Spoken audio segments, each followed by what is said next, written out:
was a really goofy 17-year-old. I was a massive band geek, for one thing, and to make sure everyone knew this, I made a necklace out of my old saxophone reeds that I'd wear to school every day. And when I was a nominee for Homecoming Queen, and okay, before you say anything, this is not a brag. Every single school club had to nominate someone, and I didn't even get nominated for band. I just convinced the all-male media club that they should nominate me so I could wear a pretty dress. Okay, cool. Anyway, they told all the nominees to record their own intro audio for the big day, so I did mine to the theme of Shaft. Like deep baritone, driving hi-hat, the whole bit.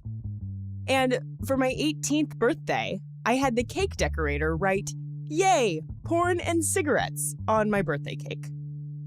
I say all this to make sure you understand that it was in this spirit when, on the night of my 18th birthday, my friend Morgana and I went to a seedy gas station and legally purchased a Playgirl. It's like Playboy, but, full of men. We were so nervous and we could not stop giggling. But we bought it.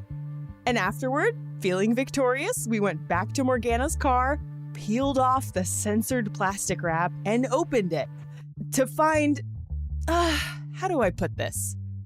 The men were very muscular and very oily and very not happy to be there, if you catch my drift.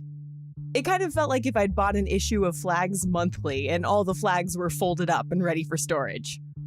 Anyway, Morgana and I giggled and we joked, but neither of us ever got in the spirit that the magazine intended. And I don't think we were alone in that. So-called porn for women, specifically straight women, has been the adult industry's white whale for decades, and they never really have cracked the code. But lots and lots of men of all orientations really like porn. Porn statistics are kind of slippery, but on the very high end, the porn industry is estimated to make $97 billion a year globally. That's just shy of what the entire entertainment industry makes in a year.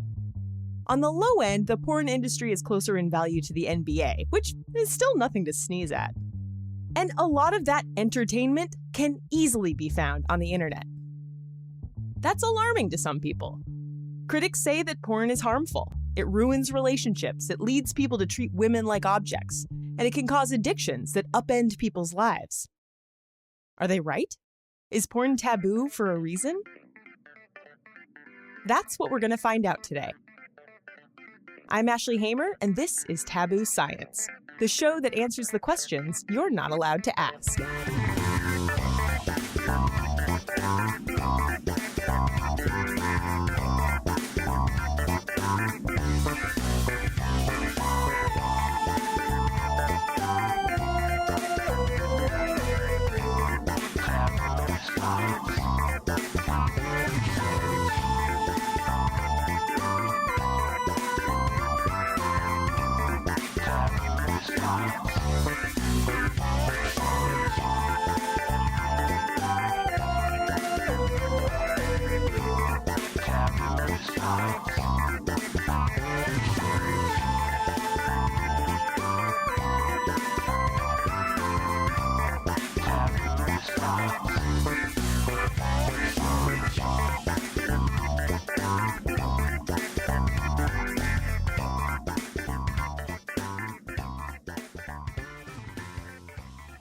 Ask someone the definition of pornography, and they're likely to answer like it's the punchline of a joke. I know it when I see it. This famous line comes from Supreme Court Justice Potter Stewart in 1964, in an opinion for a First Amendment case dealing with a movie theater manager in Ohio named Nico Jacobellis. He had shown a French film that local authorities deemed obscene. Jacobellis was charged and convicted, and his conviction was upheld throughout the Ohio state court system until it reached the Supreme Court. So it was up to 9 white men in robes to decide whether a sex scene in an art film rose to the level of obscenity.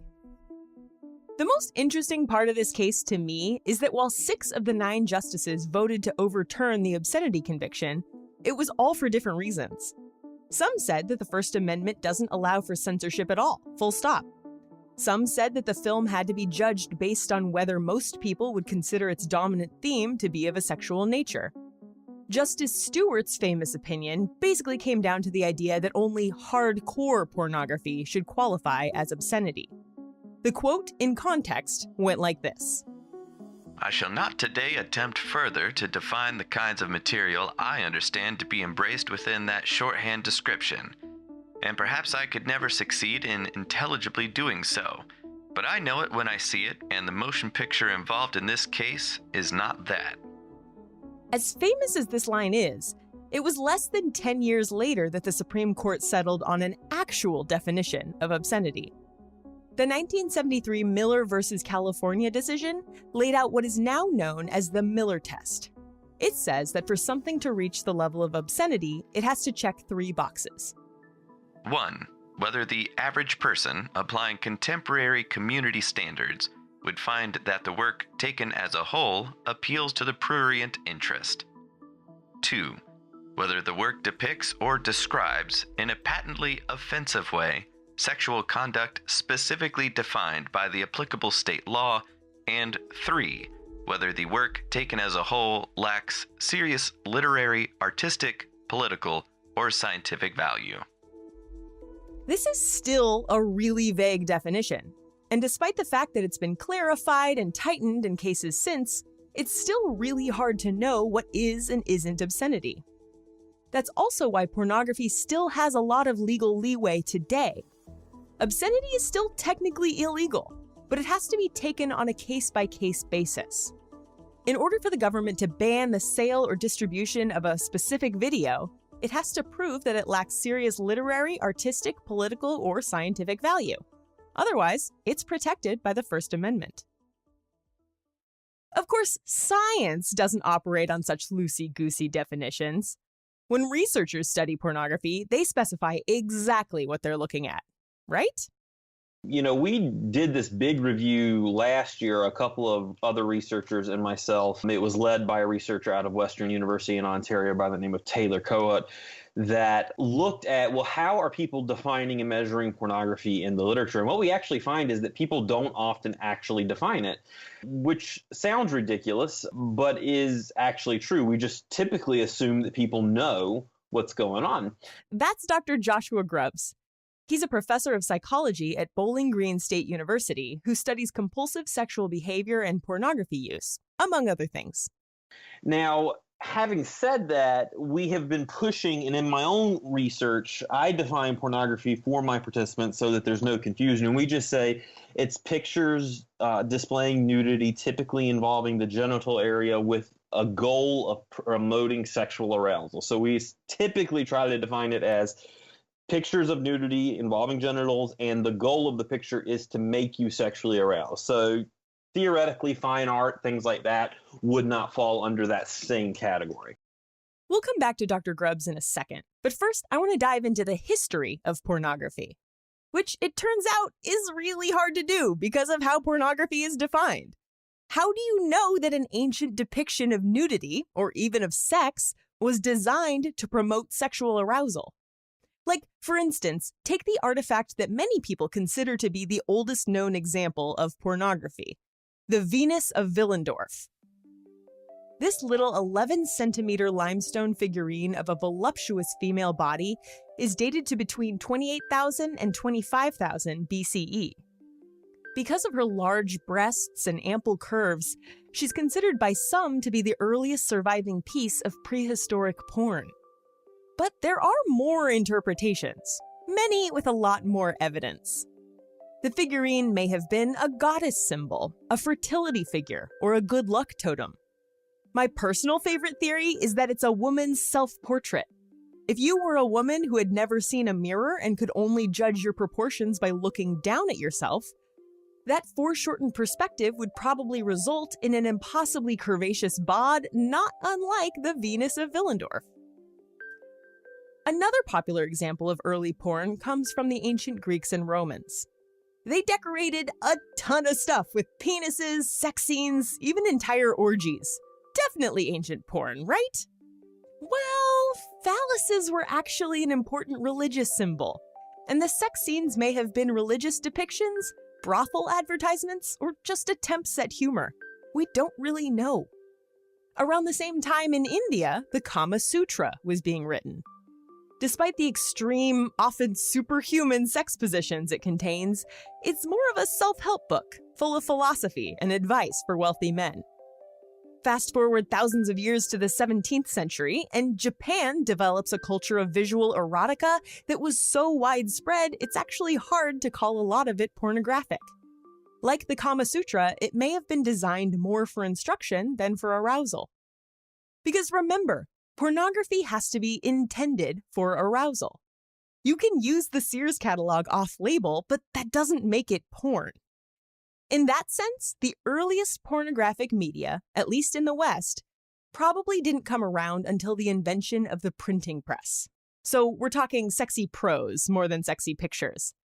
Erotic media really got going around the Enlightenment in the 18th century, especially with the publication of a 2-volume erotic novel entitled Memoirs of a Woman of Pleasure, or just Fanny Hill. The book detailed the affairs of a London prostitute in impressive detail. It was immediately suppressed, but it continued to be published in secret for centuries afterward. The link between porn and the printing press is no surprise. Porn has a reputation for being on the cutting edge of new technology. So it's also no wonder that the daguerreotype, an early form of photography, led to pornographic imagery almost as soon as it was invented. That happened in 1839, and the earliest pornographic daguerreotype we have dates to 1846. They did not waste time. This was during the Victorian era, which is famous for its prudishness, but also had an intense sexual undercurrent. There were more than 50 porn shops in London when Queen Victoria took the throne in 1837. This era saw the publication of things like Lady Bumtickler's Revels, which was a spoof opera about flagellation, and My Secret Life, an anonymous autobiography that recounts the male author's lifelong pursuit of sexual gratification. This is even the era when we get the word pornography.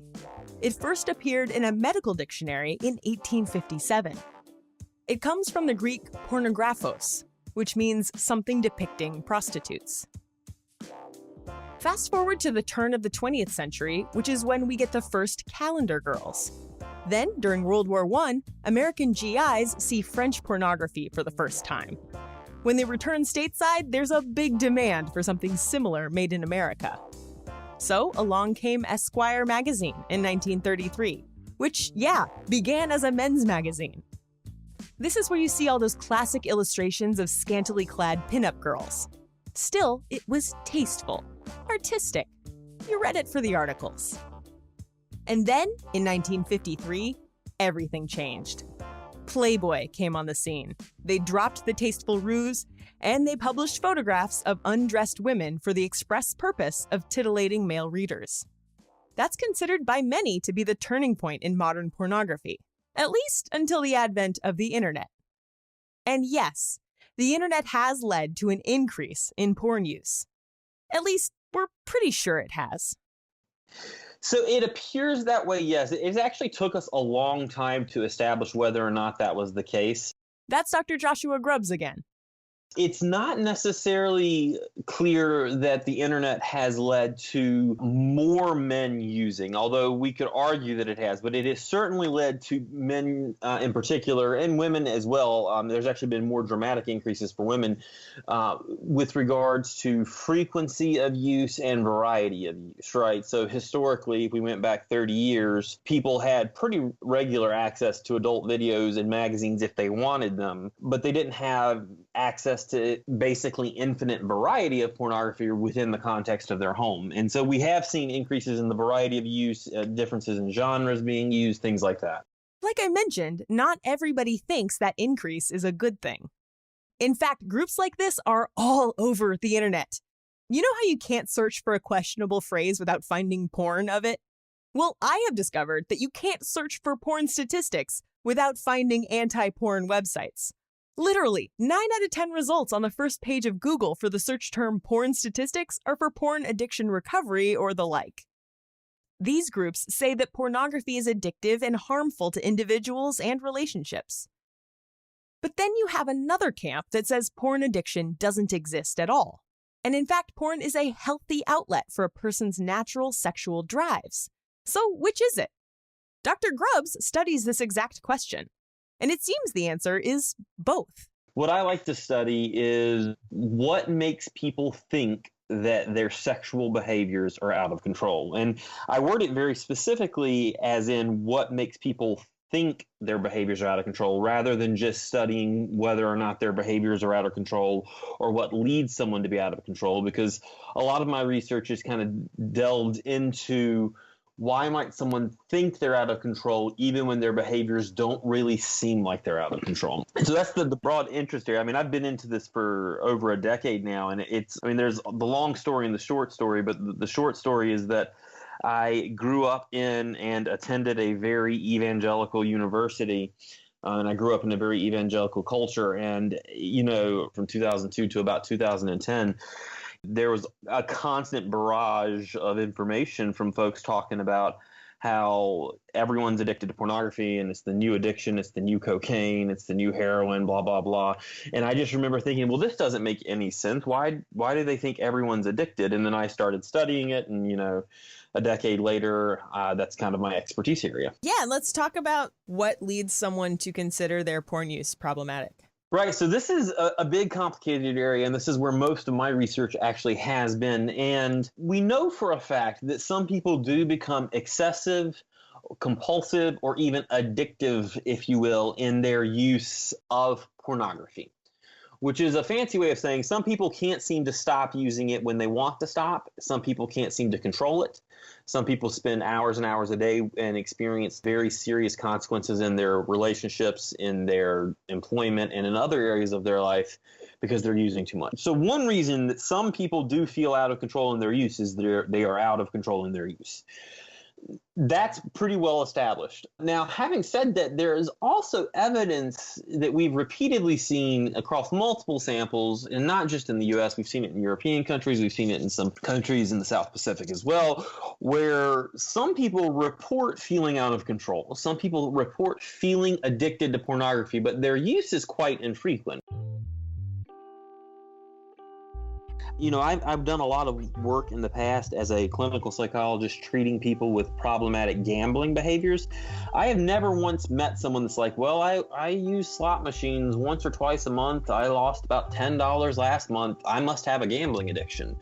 In an addiction context, I've never seen someone say, I have one drink a month. I've only ever had one drink a month.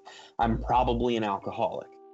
But with pornography use, I have seen lots of patients, and then in our studies we've seen, it's like people saying, yeah, I used pornography twice last month for about 20 minutes and each time, and I have a porn addiction and I can't shake it. And it's this fascinating interpretation. And frankly, the spoiler on this of what seems to drive this is conservative sexual ethics, typically associated with religiousness. In theory, it could be not associated with religiousness, but it almost always is. But people that think pornography is morally wrong, who still use pornography, experience a lot of distress. They're not living up to their values or their morals. They experience a lot of distress, and they find themselves continuing to do so even infrequently. And if they can't stop it even when they want to, even if it's only once or twice a month, they begin to think maybe something's wrong with me, maybe it's out of control, maybe I have an addiction.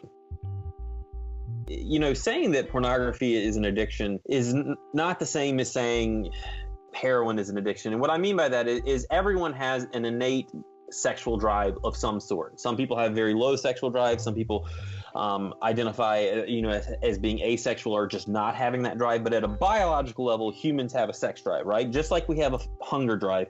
It's necessary for the survival of the species. And so to say that this drive is inherently addictive is problematic. It's pathologizing a very normal behavior. And so what we see oftentimes, yes, some people are completely out of control in those behaviors, but oftentimes it's how we think about the behaviors that leads to distress, not the behavior itself. And there are some positives to porn use. It's not all objectification and loose morals. We just don't know that much about what they are because most of the research is on the harms of pornography. Like I said, this is a slippery subject. So it is a big, complicated, and controversial research field. And what I mean by that is that we know that there are potentially negatives that associate with pornography use, but there's been very little research into what sorts of positives might happen. So we actually have written a couple of papers that we're hoping to get out in the next year or so that really look at the fact that, we're talking probably 90% of research looking at pornography use has tried to find negative effects, not positive. So we don't know as much about the positive. What we do know is that for some people, they report pornography is associated with greater sexual knowledge, with greater sexual openness. Now, it depends on who you talk to whether or not sexual openness is considered a positive or a negative. If you have a very conservative, maybe traditional or puritanical kind of sexual ethic, sexual openness, being open to new ideas and, different kinds of sexual scenarios or different kinds of sexual behaviors is maybe not a good thing. But in general, if you take a more sex positive approach to it, sexual openness is generally regarded as a positive. And we also know that people that use pornography within the context of a relationship as a couple, so let me be very clear on this, when the couple uses pornography together, those couples tend to report higher levels of sexual satisfaction. Now, if the man or the woman is just, or the male and the man, the woman, depending on whatever configuration or relationship you're looking at, right? If one of the partners is using alone, it may not necessarily be a positive influence on the relationship, particularly if it's secretive. So in any couple, if a partner is secretly using pornography by themselves, that tends to be associated with lower sexual satisfaction. But if they're using it together, it tends to be associated with higher sexual satisfaction. All right. And yeah, and again, that makes total sense. Like anything you're doing in secret is probably going to be less satisfying for the relationship.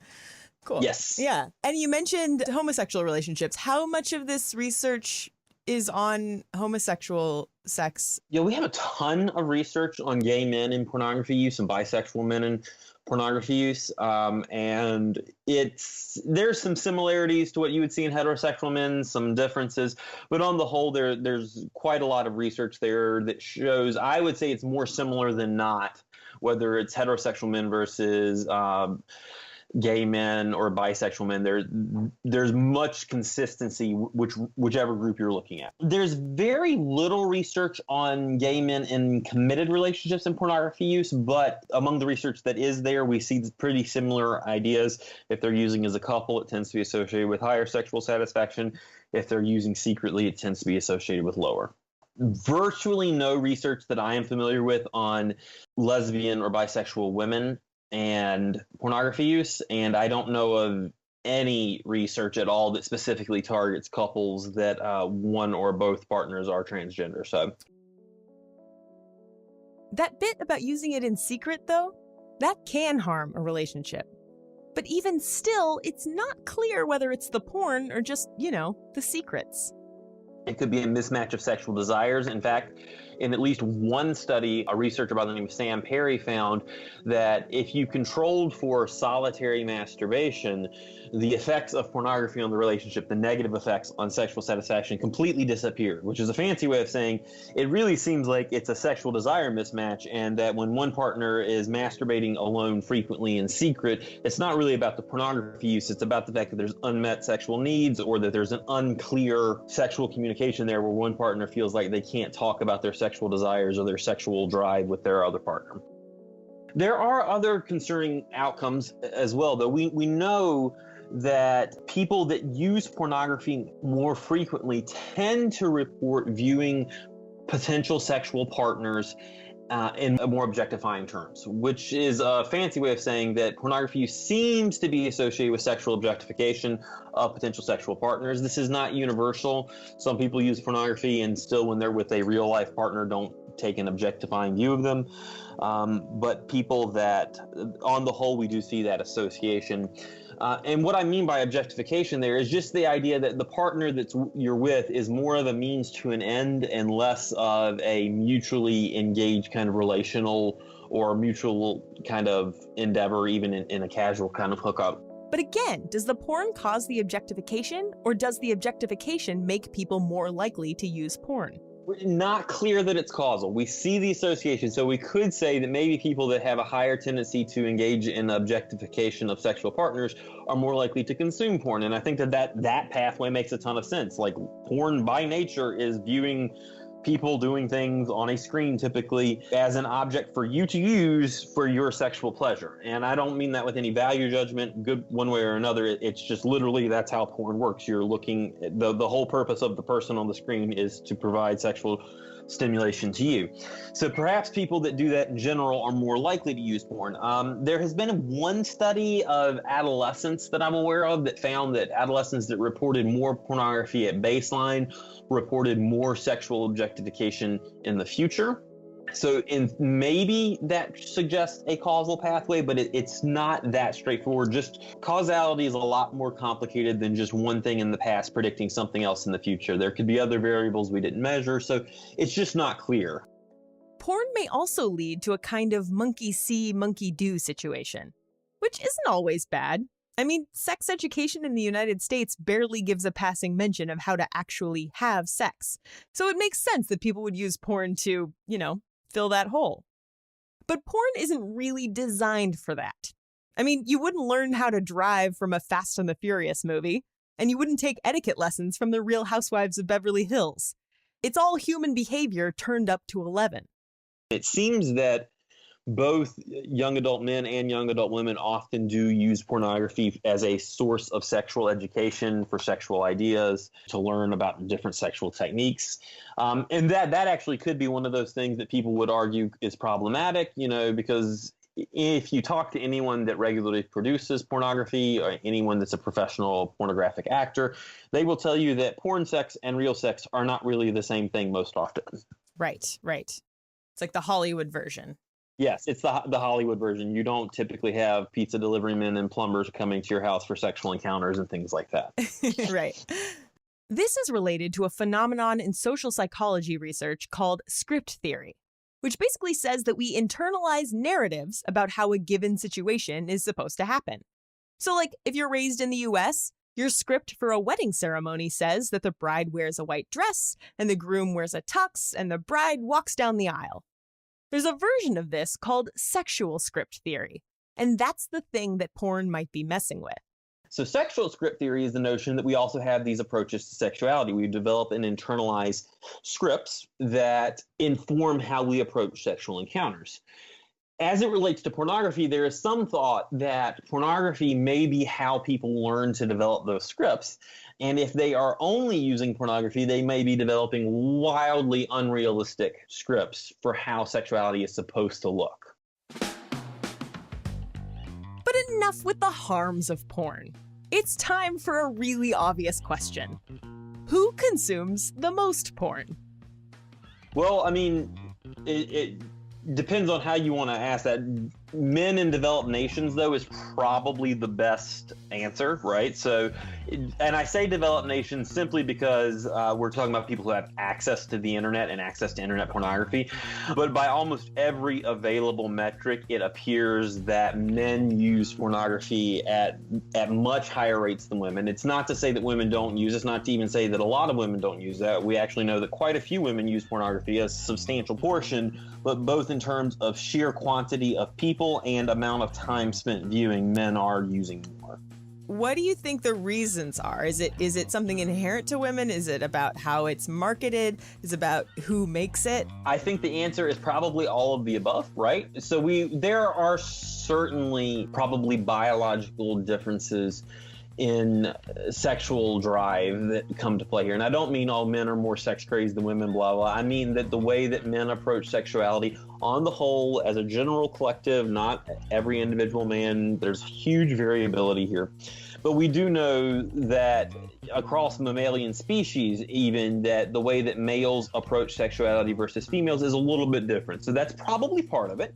There's also undoubtedly cultural norms around it. Men are conditioned, starting at a pretty young age, in the Western world at least, to believe that, yeah, you're going to want to look at porn and have sex with lots of people. That's just what being a man is. And so some of that is cultural norms, and whether or not they're true or not is kind of irrelevant. If that's the norm, people will make them true. And then, yes, the marketing's a huge piece. Pornography is inherently, not always, but the vast majority, I mean, we're probably talking 95+% of pornography is produced for the male gaze, if you will. It's produced for the types of scenarios that men would want to see, whether that's heterosexual men or bisexual or gay men, but it tends to be produced with that focus. Porn has a long, confusing history, but the research suggests that it isn't inherently harmful. As long as you treat people like people, find a relationship where you can be your full, honest self, and do your best to ensure the media you consume was made with the full consent of all parties, then, hey, you do you.